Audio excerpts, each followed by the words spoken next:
ሰላም ሰላም ቤተሰብ እንደምን ዋላችሁ ወይም ደግሞ እንደምን አደራችሁ እንዳላችሁበት አካባቢ ማለት ነው።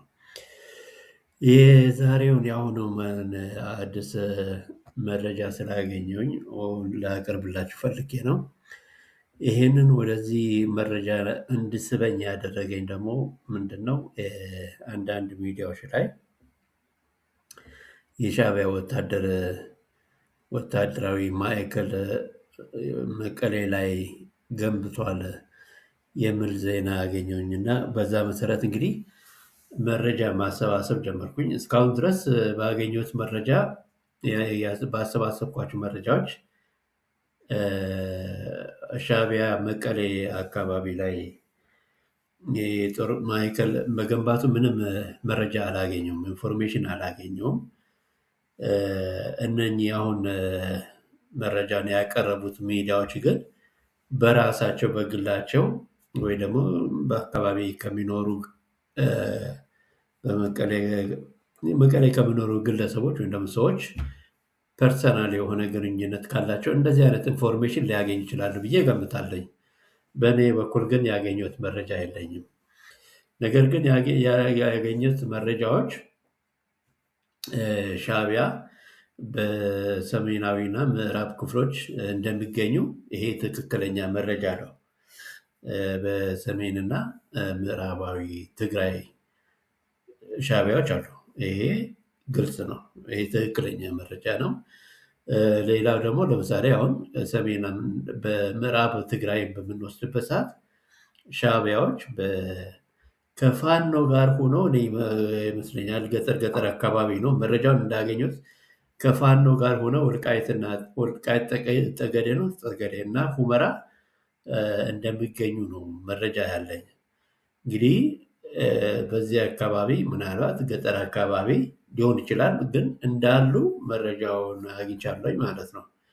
ሌላው በሰሜን ትግራይ በኩል ባድሜን፣ ሮብና ጎሎ መሄዳ የሚባል እንግዲህ የትግራይ ተወላጆች ወይም ደግሞ እዛ አካባቢ ያላችሁ ልታውቁት ትችላላችሁ። እኔ ስሙንም ገና አሁን ያገኘሁት አዲስ ነው ለእኔ ለራሴ እና ጎሎም ያው ጠረፍ አካባቢ ሊሆን ይችላል። ጎሎም ማሄዳ ኢሮብ እና ባድሜን ያንን ተቆጣጥሮታል። መገኘት ብቻ ሳይሆን ተቆጣጥሮታል። በቃ እንደ ራሳቸው ሀገር እዛው ሰፍረው ነው የሚገኙት ማለት ነው። ያለኝ መረጃ ይሄ ነው። ወደ አማራ ክልል ስንመጣ ሻዕቢያ የአማራ ክልል ፋኖዎችን በሎጂስቲክ እና በአመራር ድጋፍ በማድረግ እንግዲህ እንደዛ እያደረጉ ነው። የአመራር ድጋፍን እና በሎጂስቲክ እየረዷቸው ነው ፋኖዎችን። በአማራ ክልል መገኘታቸውን መረጃ አላገኙም። ነገር ግን የሎጂስቲክ እና የአመራር ድጋፍ ያደርጋሉ አማራ ክልል ውስጥ ማለት ነው። ኢሮብ ባድሜን እና ጎለምሃይዳን ተቆጣጥሮታል። ያ የኢትዮጵያ ግዛት ነው። ወልቃይት ጠገዴና ሁመራ ግን ከፋኖች ጋር በዛ አካባቢ ይገኛል። ባይቆጣጠርም በዛ አካባቢ ይገኛል። ምናልባት ገጠር ሊሆን ይችላል፣ ግን መረጃው በዛ አካባቢ እንዳሉ በትክክል አግኝቻለሁ። አንዳንዱን የተቆጣጠሩበት አካባቢ፣ አንዳንዱን በአካባቢ በመገኘት ሌላም ደግሞ በአማራ ክልል በሎጂስቲክ እና የአመራር ድጋፍ በማድረግ ላይ ይገኛሉ። በደቡብ ትግራይ ስንመጣ ደግሞ ቁልፍ መንገዶችን ይዘዋል እና ቁልፍ የሆኑ ቦታዎችን ይዘዋል። ነገር ግን እነኛ ቁልፍ ቦታዎችን ባገኙት መረጃ እነኛ ቁልፍ መንገዶችን ይለዋወጣል። አንዳንዴም ይለቃሉ፣ አንዳንዴም ይገባሉ። እንደዛ አይነት ደቡብ ትግራይ አካባቢ ሻዕቢያዎች እንደምነው እንግዲህ ኢትዮጵያ ሳይሆን ሻዕቢያዎች ራሳቸው እንግዲህ በሰው ሀገር ገብቶ ይህን ያክል ድፍረታቸው ይገርመኛል። እኔ ያሳዝነኛል። ሻዕቢያ በጣም ነው የሚያሳዝኑኝ። ሪሊ በጣም ህዝቡን፣ ወጣቱን በየቦታው ሱዳን እየላከ ያጫርሳቸዋል። ወደ ኢትዮጵያ እየላከ ያጫርሳቸዋል። ወደ ሶማሊያ እየላከ ያጫርሳቸዋል። ይህ እንግዲህ የራሴ ሀሳብ ነው፣ የዚህ ሚዲያ ሀሳብ ነው።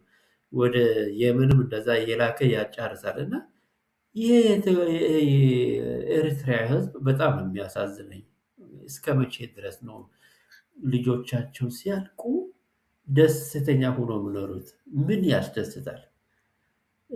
ለማይጠቀሙበት ነገር፣ ነገ ሀገሪቷን ለቀው ለሚሄዱ ነገር፣ ምንም ደግሞ ጥቅም ለማያገኙበት ነገር ህይወታቸውን ዝም ብሎ እስከ መቼ ድረስ እንደዛ ይሆናል? እንግዲህ ይሄ የሰው ሞት እኔ ደስ ስለማይለኝ ነው። ምክንያቱም እኔ በአጠቃላይ እውነቱን ለመናገር ከሆነ ለሻዕቢያ ወታደሮችም ይሁኑ ለኢትዮጵያ ወታደሮችም ይሁን ለቲፒኤልኤፍ ወታደሮችም ይሁን ለሞቱት ሰዎች ሁሉ እኔ እንግዲህ አዝናለኝ።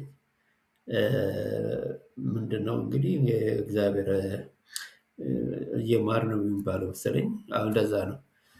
መጽናናቶች ደግሞ ለቤተሰቦቻቸው ይድረስ። ለሁሉም ነው በቃ የሰው ልጅ ነው እያለቀ ያለው። ለእኛም ለሻዕቢያም የትግራይ ቢሆን የአዳምና የሔዋን ልጆች ናቸው እያለቁ ያሉት እያጫረሱ ያሉት። ከብት አይደለም ወይም ደግሞ አውሬ አይደለም እየገደሉ ያሉት የሰው ልጅ ነው እያጫረሱ ያሉት። እና ለሚሞቱት ምንም ደግሞ ጥቅም ለማያገኙበት የደሃ እናት እና አባት ልጆች ናቸው እያለቁ ያሉት።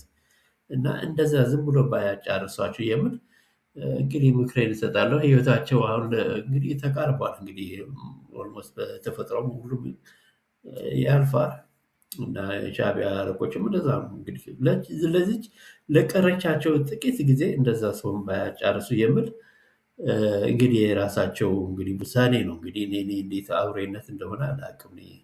ሰው ከሆነ እንዴት እንደዛ አይነት ነገር ማሰብ እንደሚያቀታቸው አይገባኝም። ግን አዝናለሁ ላለቁት ለሞቱት ሁሉ ነፍስ ማር ነው የምለው። እና ይህን ነው እንግዲህ ለአሁኑ ያለኝ መረጃዎች። ስላዳመጣችሁኝ አመሰግናለሁ። በየጊዜው ደግሞ ለማቀርባቸው መረጃዎች ወዲያው በትኩሱ ለማግኘት ላይክ፣ ሼር እና ሰብስክራይብ አድርጉ። መልካም ቀን ወይም ደግሞ መልካም ምሽት። በዚህ እሰናበታችኋለሁ። ታንክ ቬሪ ማች